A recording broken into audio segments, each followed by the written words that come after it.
cherche un dessinateur à travers le fait de dessiner, ben, je sais pas, pour l'instant,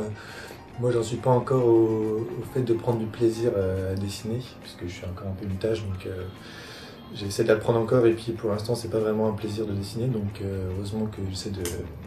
raconter des histoires, des trucs comme ça, que des trucs qui me sont arrivés ou n'importe quoi.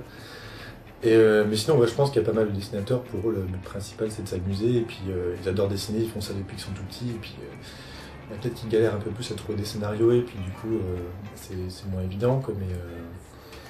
je pense que ouais, c'est soit se faire plaisir ou soit raconter une histoire, et c'est vrai qu'il y a vraiment deux types de dessinateurs pour ça, quoi.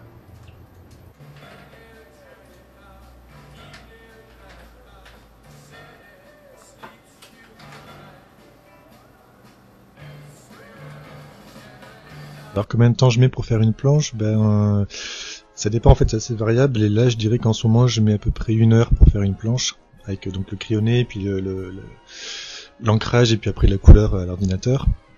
Et par exemple pour l'histoire de Virginie, je mettais, enfin c'était pas vraiment des planches parce que c'était des illustrations,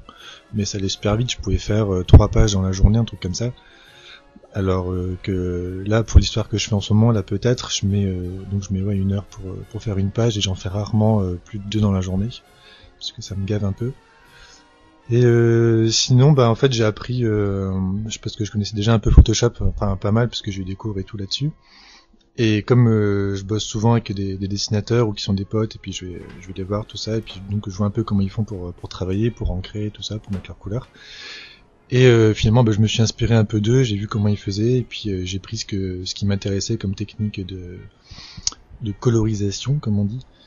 Et voilà, après j'ai fait ma sauce, et puis du coup,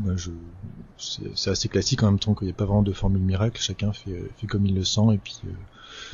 pour moi, le plus rapide, c'est le mieux. Voilà.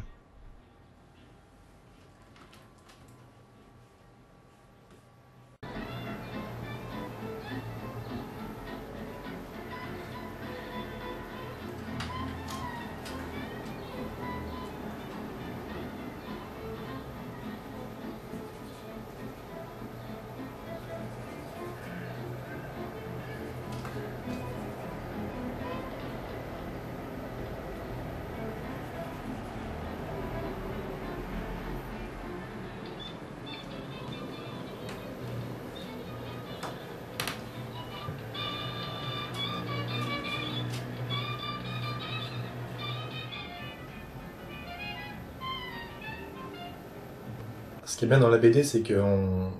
on a le travail d'un auteur, enfin, ou d'un dessinateur, ou d'un scénariste, ou les deux. Et donc on lit les BD, et comme je sais pas, je dirais les Schtroumpfs ou n'importe quoi, et puis on s'imagine un peu des fois la tête que pourrait avoir l'auteur qu'on lit. Et du coup, voilà, on s'imagine un petit univers avec le personnage, on s'imagine que c'est notre pote et tout ça, quoi, et puis c'est assez rigolo. Et par contre, des fois, après, on va à un festival de BD, puis là, on rencontre le personnage en vrai, et puis on voit sa vraie tête, et on est vachement étonné parce que ça a carrément rien à voir avec ce qu'on imaginait. Et moi, j'aime bien, que c'est assez rigolo, et puis c'est un peu la même chose dans le monde de l'internet, avec les blogueurs, que moi je commence à connaître pas mal de blogueurs BD.